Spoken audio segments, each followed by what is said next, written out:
gaming industry is a competitive field full of games trying to stand out from the crowd. Some become successful due to perfect timing, like Five Nights at Freddy's, where it came out right when the Let's Play craze was in its peak. Why? What happened? Another example is Hollow Knight. It was a Kickstarter project that through word of mouth, it became a huge commercial success.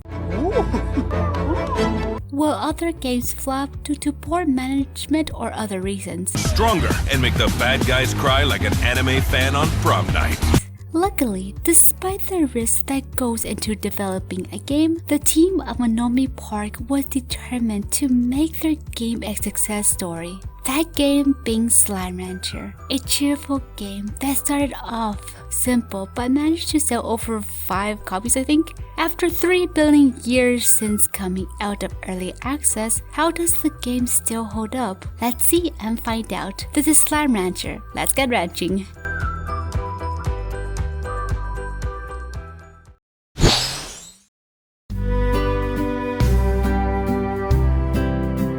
You play as Beatrix LeBeau, a spunky young rancher who sets off 1,000 light years away on the far, far range, where she tries her hands wrangling adorable slimes. In this alien world populated by different breeds of slimes, some are completely harmless, while others are dangerous enough to destroy a whole continent.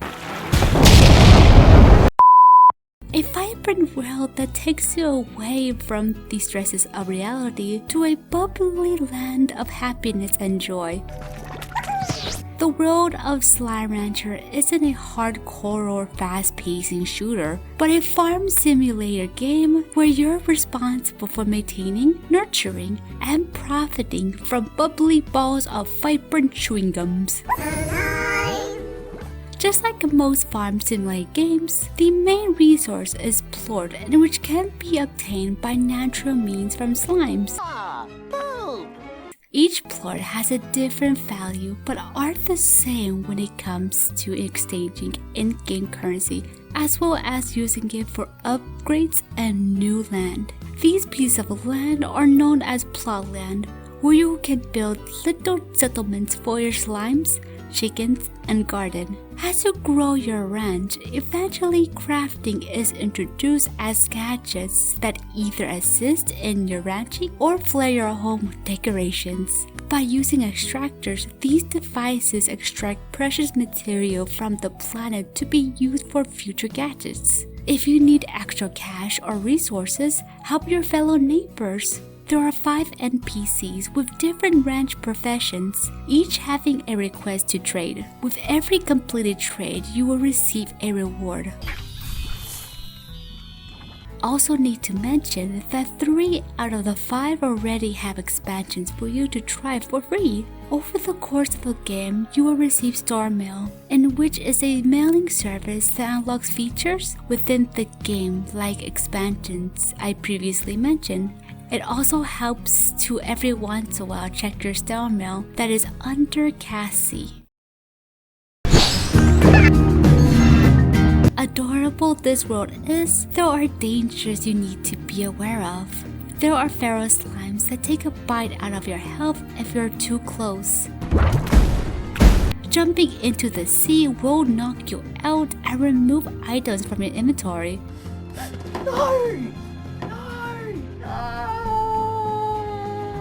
But the most you need to be aware of is the tar, a hostile abomination that consumes anything from chickens to even slimes. It even has the ability to decay crops and duplicate itself for every slime it consumes. A tar outbreak only appears when a largo eats a plort that doesn't fit their own to consume. What essentially is a largo is when a transformation fusion of the original form and plort they had consumed. However, giving a different third plort results in transforming it into the tar. Frightening as it is, these oil balls of goo can be destroyed by water or vacuum far away.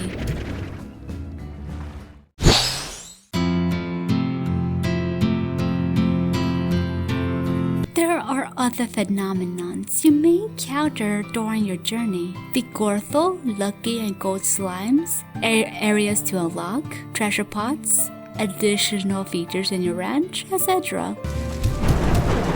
But instead of explaining what they are, it is best to learn all that yourself. That's what the game is about. Yes, the maintenance and profiting of your slime brew are the main focus of interest for many. However, what makes the game truly magical is the easy pace you could go without worrying about time limits or deadlines. With its soothing soundtrack, it makes you at ease at every step you explore the overworld. You might find your curiosity pushing you further to know what is out there. It is a simple game, but carries on its own to be one of those relaxing games that you cannot help to have a broadcast playing in the background while you're playing. It isn't deep as Harvest Moon or Stardew Valley, but it is enough to capture your interest to learn, unlock, and capture breeds of slime. It hooks your interest to truly know what is out there in the alien world of the far, far range.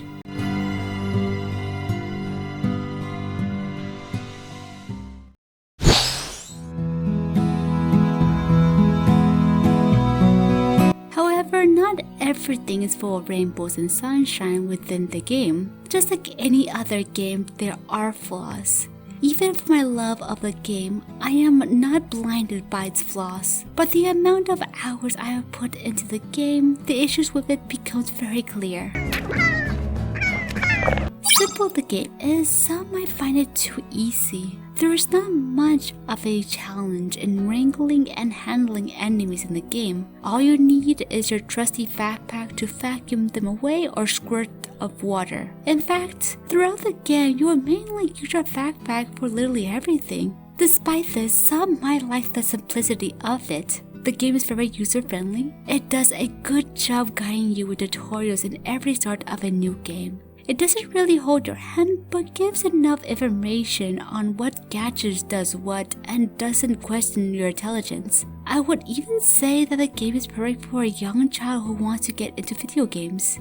The game still receives updates, but once every blue moon. Because of this, people may move away until a new update eventually arrives. Slow as it is, when they do release an update, it's often free. So far, they have released 3 expansions and a VR version that is available for free. Of course, there is paid content like the Secret Style Pack and the soundtracks, but are optional if you want to show your support. Another thing to point out that Monomi Park is an indie studio with a small team. They don't have the resources that most bigger studios have to pump out content any other week. It is best to be patient and provide as much feedback in order to improve future games. In most farming simulation games in the genre, there is some grinding that goes on in order to progress further. Slime Rancher isn't too bad, but I can definitely see the argument. Having the tedious of doing the same work of vacuuming and depositing resources may feel like a chore to some.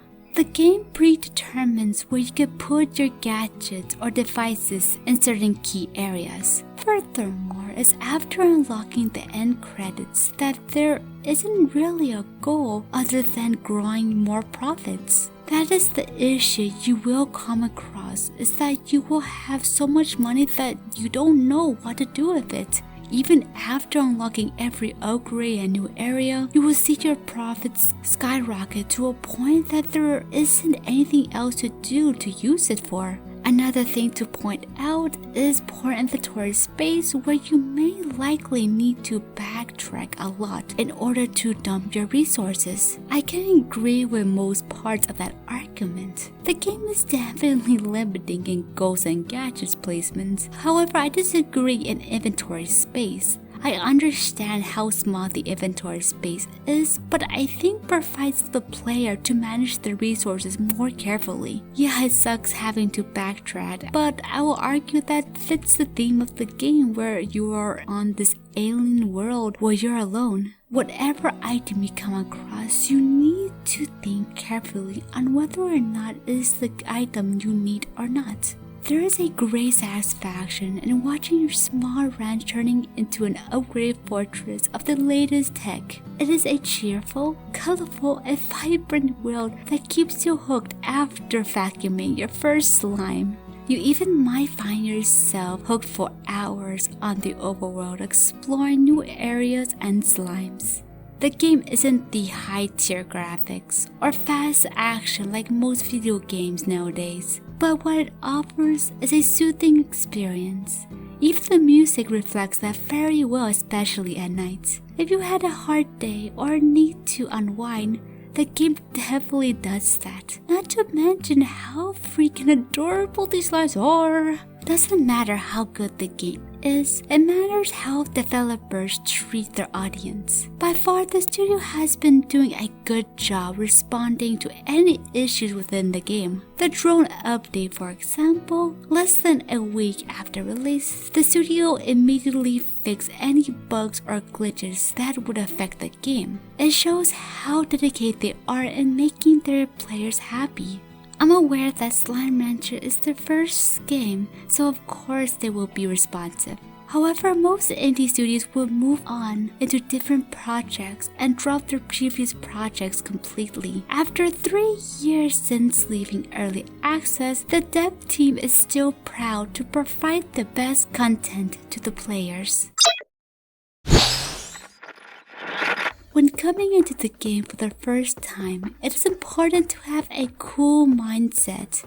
The game is not a hardcore FPS, but rather help you ease after a long day. The purpose of a video game is to distract you away from reality for a brief moment. Take in this world and explore your surroundings with luxury. Like the saying goes, for every pioneer on every new frontier, be brave, be bold, and stay wiggly.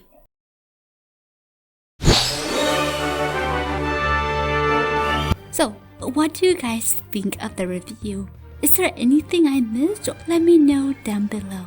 Also up next is a review for the expansions released so far for Octon, Machi, and Victor. In fact, I'm going to make a whole series where I review literally every Slime Rancher project including DLC and merchandise. So stay subscribed for any reviews and Slime Rancher content. Like always, stay delicious!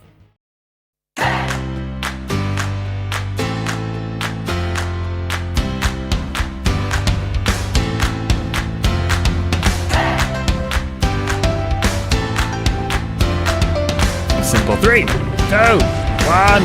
Oh no, I don't know what I'm doing. These are the most